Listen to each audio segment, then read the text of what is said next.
Welcome to the Produce Moms Podcast, where we believe there is a produce mom in all of us.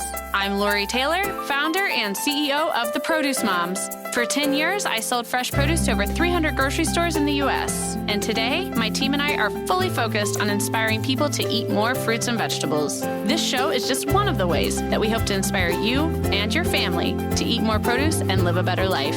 If you like what you're hearing on the podcast, join our community of almost 40,000 in all 50 states and over 30 countries by visiting theproducemoms.com/subscribe. And be sure to subscribe and leave us a review on iTunes. Thanks for being here. Enjoy today's show. Hello, everybody, and welcome back. This is the Produce Moms Podcast. And I have so enjoyed our little pop-up mini series that we have been doing in partnership with the wonderful people at Naturipe Farms, our dear brand partners. And we're continuing that series today to celebrate Women's History Month, which takes place the entire month of March. And for those of you that are unaware, March is Women's History Month. This is not some made-up holiday. It's a holiday where there's several organizations that come together to commemorate and encourage the study, observance, and celebration of the vital role of women in American history. Those organizations include the Library of Congress, National Archives and Records Administration, National Endowment for the Humanities, National Gallery of Art, the National Park Service, the Smithsonian Institute, and the United States Holocaust Memorial Museum. So it's wonderful that, companies everywhere are inspired during March to really take a step back and think, what is the vital role of women in our organization? How are we encouraging the study, observance, and celebration of these women? How are we improving our processes at our company to empower women? And that's what this pop-up series with Naturipe has been all about. And oh my gosh, I know I'm not alone in saying it's been a true joy to hear these stories from the women at Naturipe Farms. And today our guest, she's here alone, and it's because she deserves a solo episode. This woman is a legend. She is, when she logged into the Zoom, I said, hello, Queen. But if you know her, you love her. And if you don't know her, you will love her. All right. You are in for a treat. We are welcoming the one and only Jill Overdorf. She is the Director of Business Development for Food Service at Naturipe. And this is a woman who, she's just one of the coolest people I know, first of all, and that's going to come through as we get to know Jill in today's episode. But she's been a leader in the food service realm of fresh produce for many years. I mean, as long as I've been part of this industry, she's been an icon.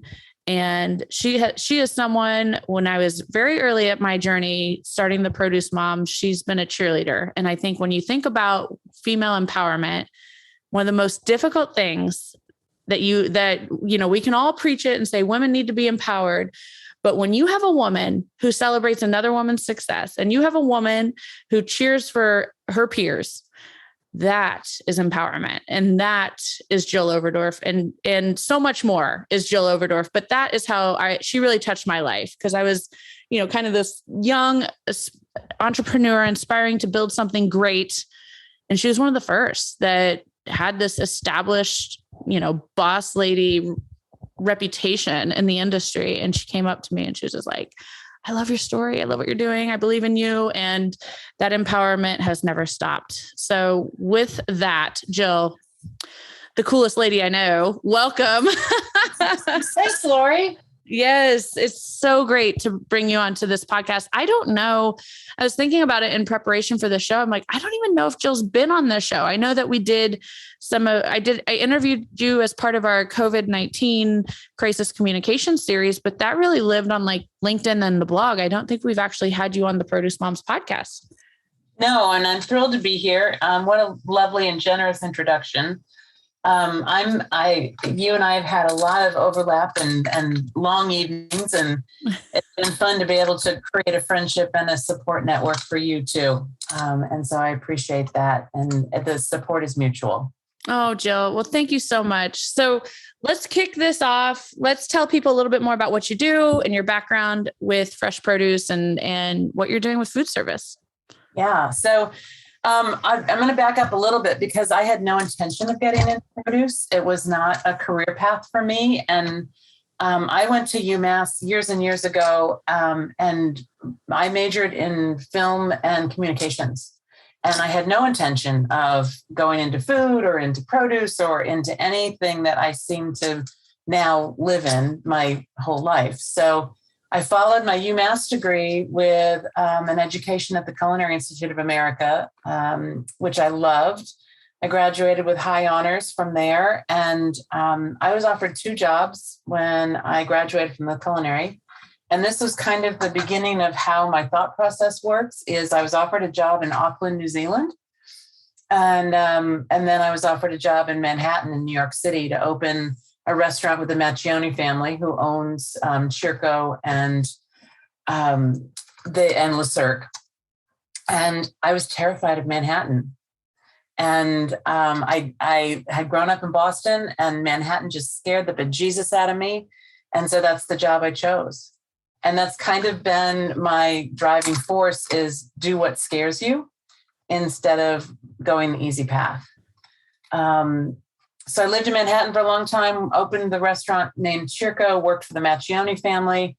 And then what I learned through the course of all of those jobs that I had, I was executive chef at the Telluride Film Festival. I helped open DreamWorks Studios. I helped open the Getty Museum when it opened, and we were doing 250,000 meals a day. Wow. What I realized is I love taming chaos. And so the transition from that into produce just seemed natural, because I feel like I have it every day. Oh, you're right. There is a lot of chaos in this industry. And I don't know if you could have picked a more chaotic commodity line to represent. I mean, berries are like, they are I worked in a wholesale distributor, and they were kind of like treated with white gloves at all times. You know, they're kind of like the crown jewels of the produce department. If you buy them right, they can be a profitable commodity for the whole supply chain. But oh my goodness, Mother Nature or, logistics delays, buying delays, and you can lose everything, mishandling, et cetera. So yeah, you're working in the chaos corner of the produce industry in a unique way. So you told me something, Jill. I love that. Do things that scare you. You told me something when we were recently together in Anaheim at Expo West about one of your goals to live on every continent. Share a little bit more about that, because I think it's really cool. Well, I realized that one of the things that was important to me is that food brings people together. And we learn about other cultures, not just about reading, but about seeing what their food preferences are, how they cook food, how they use food. Traveling through Southeast Asia, you recognize that the produce takes over the plate, and protein is a little itty bitty portion, and it's not always animal protein.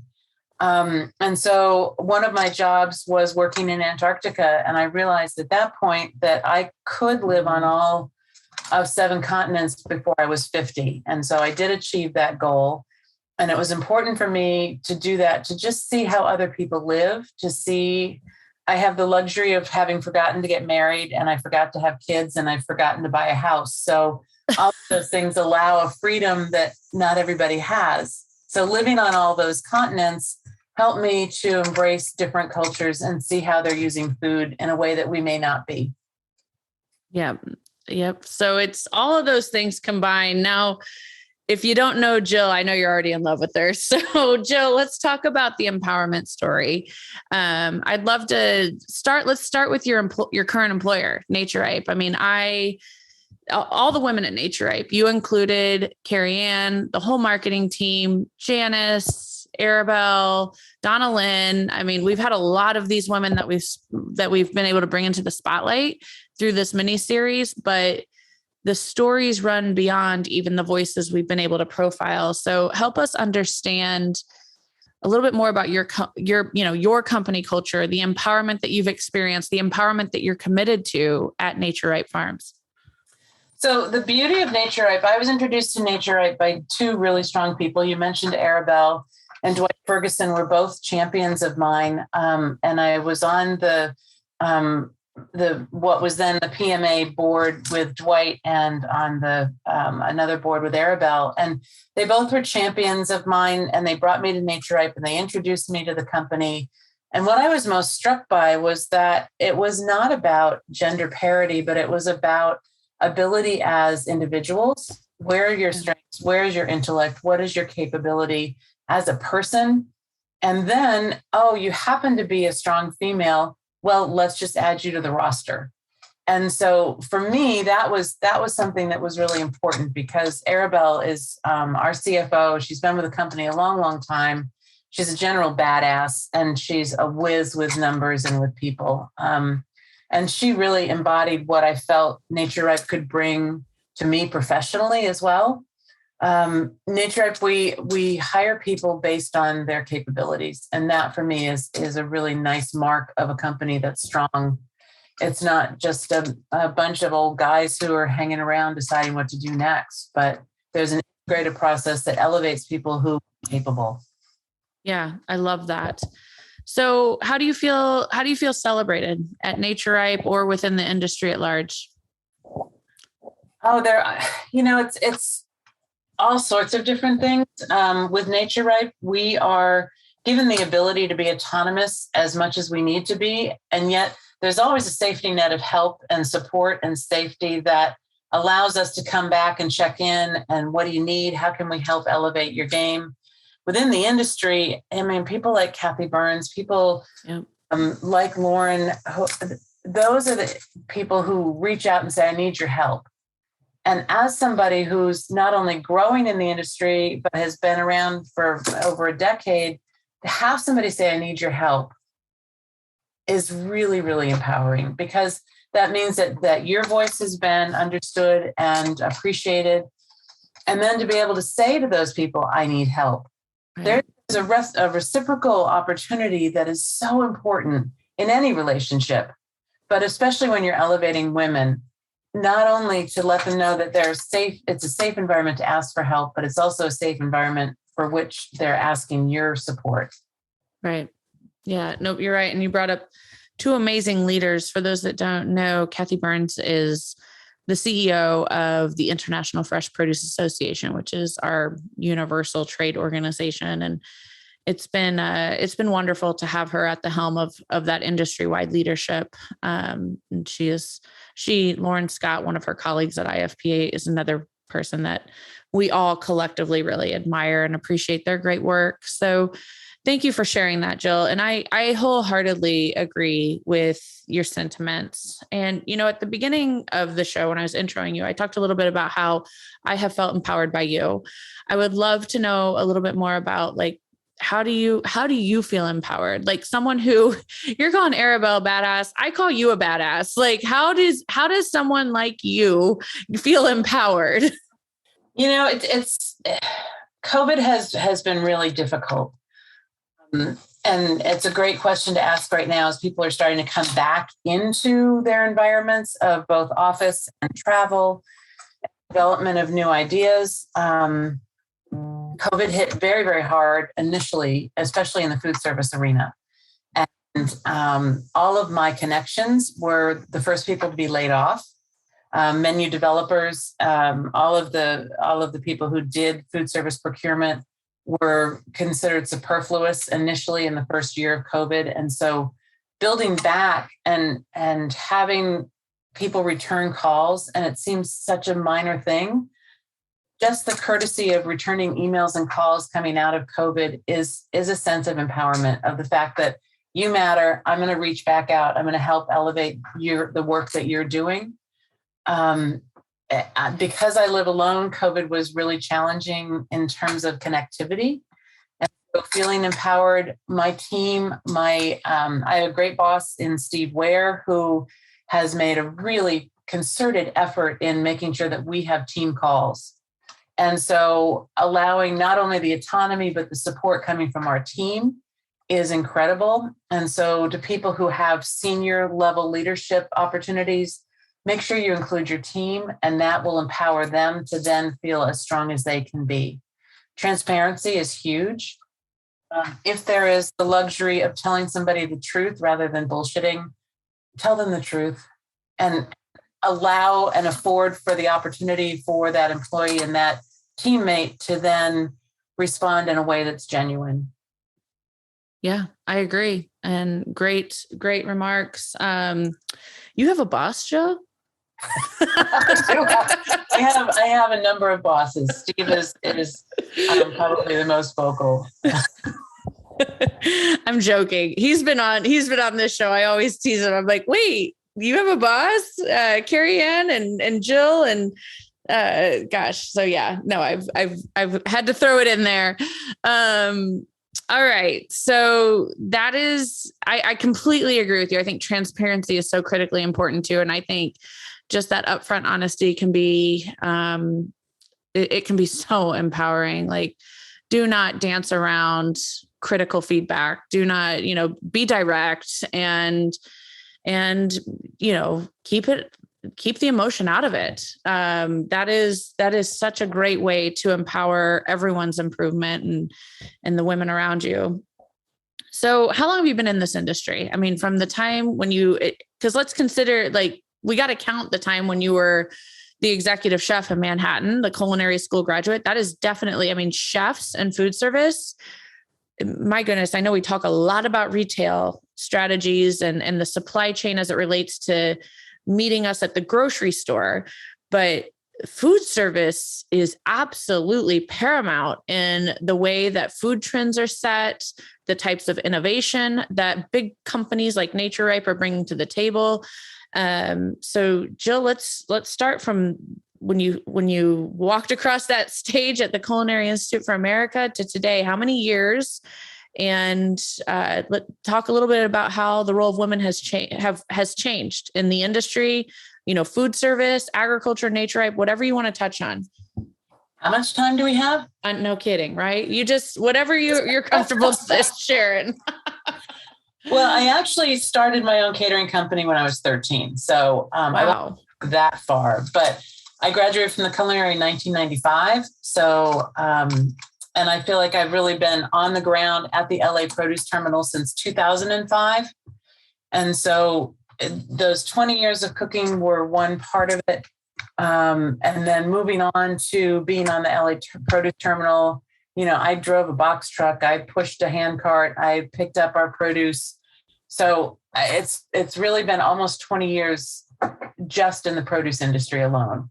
Wow. And then 20 years as an executive chef, 15 years. But I think that what's changed, if you look at the culinary world, fine dining in particular, it was started based on the French brigade system, which is based on the military. And so it was very strictly male, and it was a team.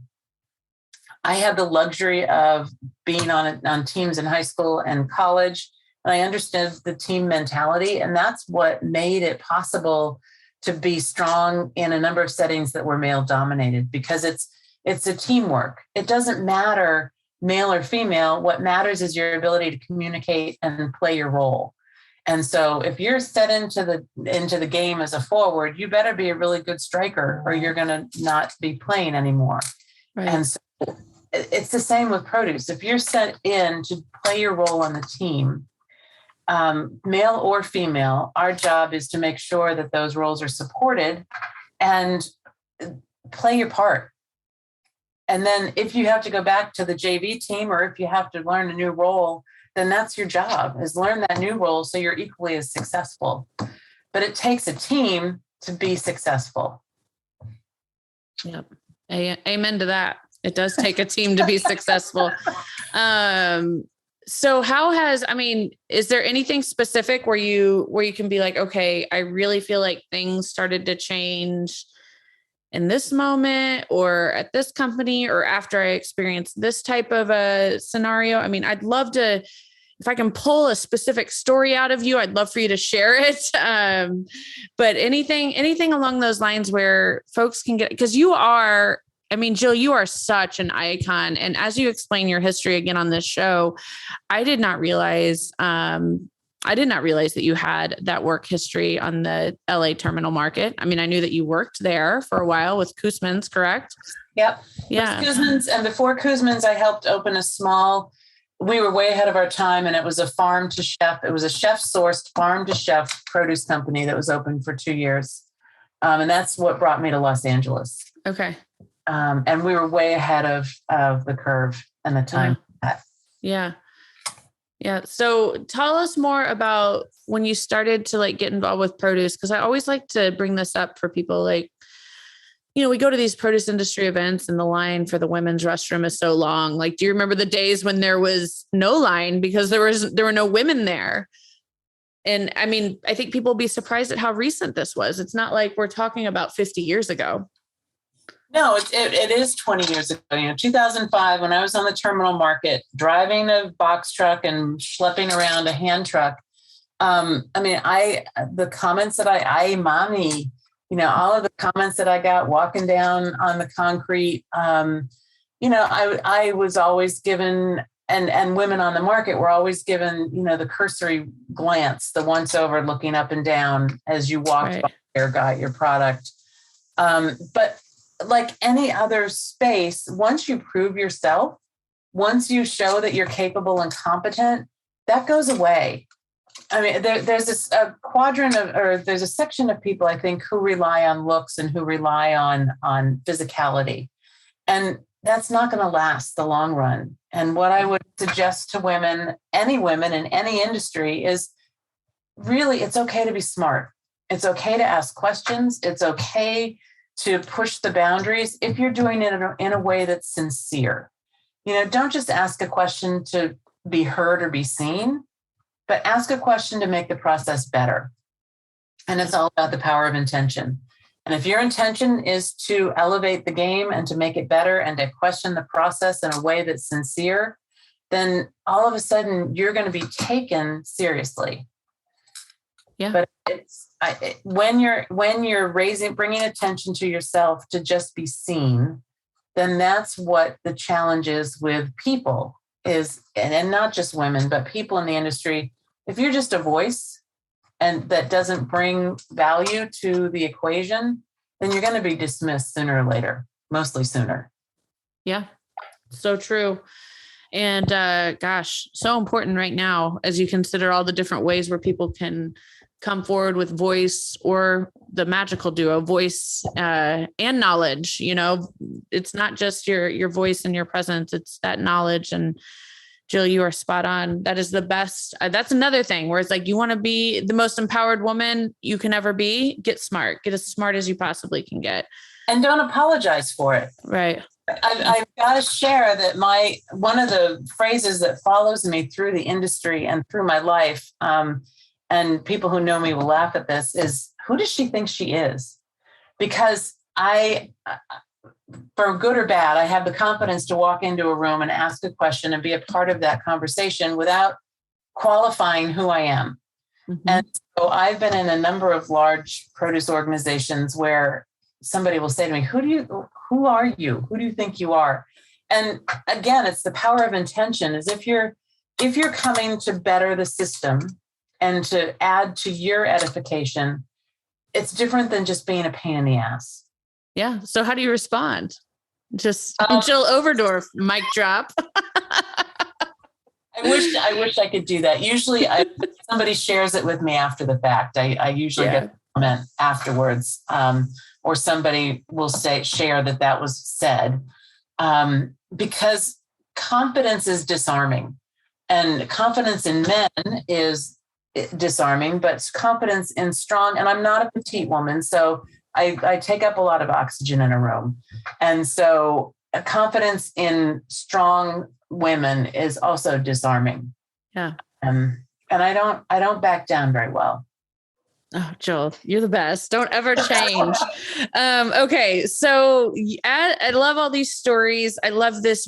It's just this rich wisdom, but I also feel like I'm at a pep rally listening to you. Like, this is better than any self-help audiobook I've ever tuned into. But all right. So tell me about, when you look ahead, what do you think the future holds for, talk to the young 20 somethings who are just getting started in this industry. What does the future look like for them? That's so promising. Back to being bright. It goes back to using your intelligence without apology. I think that it's important for all of us who are seniors or more mature in the industry. We cannot polarize our industry by gender. It's really important to me that we look at talent and skill and ability in a way that is gender free.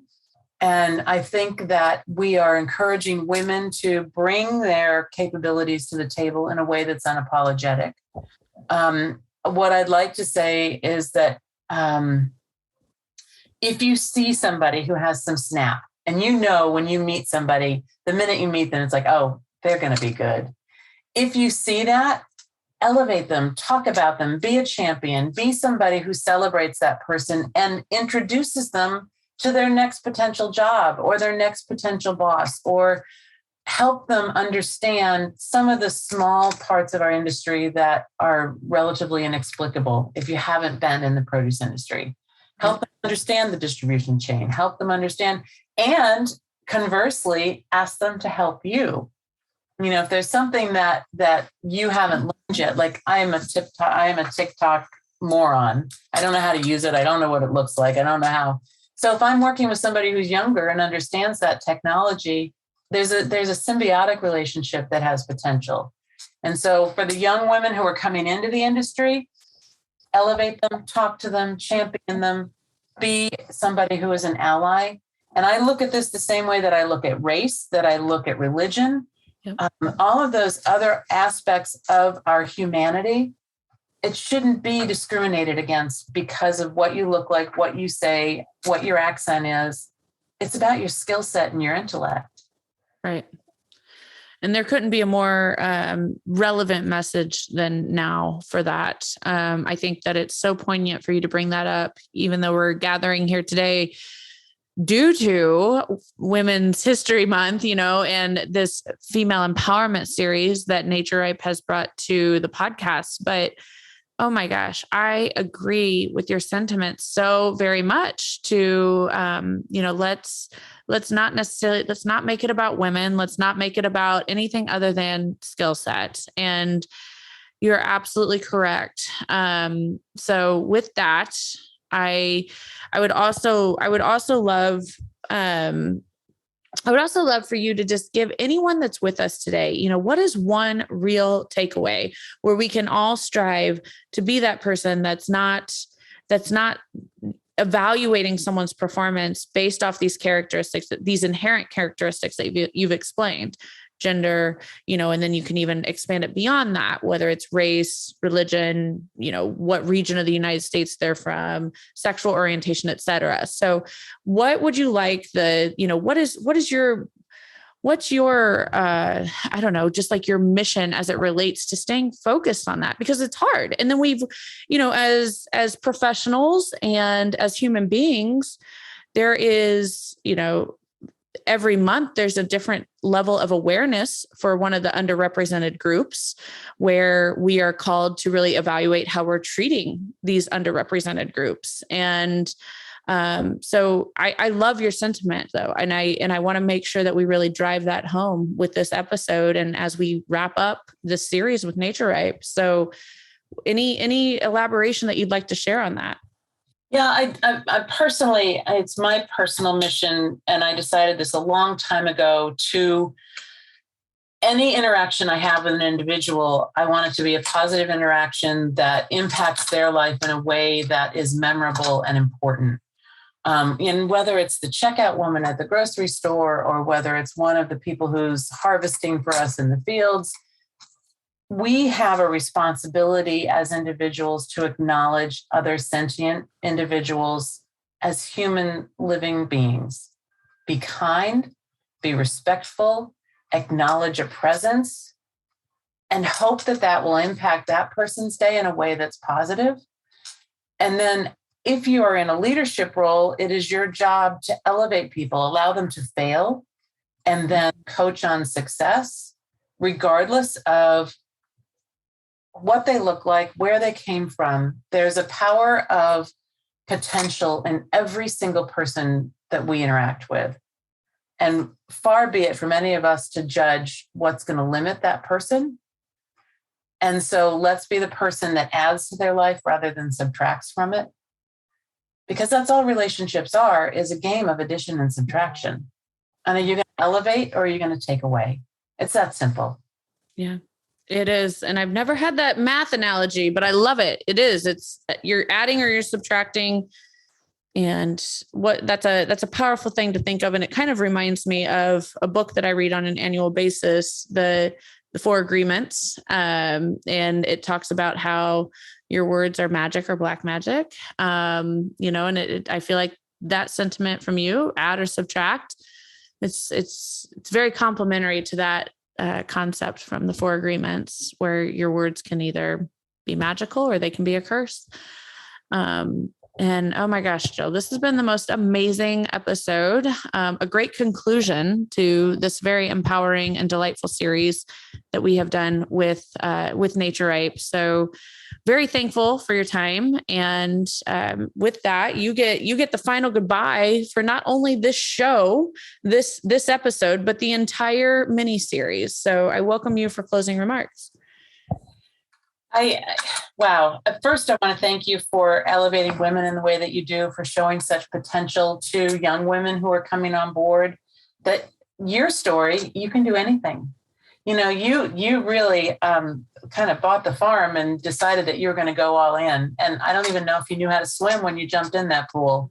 And so I think that you may need to elevate your own game a little bit in talking about the value that you bring to people seeing potential in the underdog. And it's important. And congratulations on your new B Corps. That was a lot. Thank you. Yes. So much work. 17 months of work, Jill. Yeah, thank goodness for COVID, huh? You had on it. I think it's really, really important for all of us as we go through our days to think about, are we leaving a positive wake behind us? Are we being self-reflective? Are we taking the opportunities that we are given to elevate those around us? Because it's not at our expense. It's elevating people to raise the entire tide, which is so important. If you're going to raise somebody up, if you're going to score that goal, it's not always a single strike. It's 2 people who go in and score together, or a whole team that leads the ball down the field. And so I choose to add to people's lives, even if it's fractional, and then help them to come back and ask for more if they need to.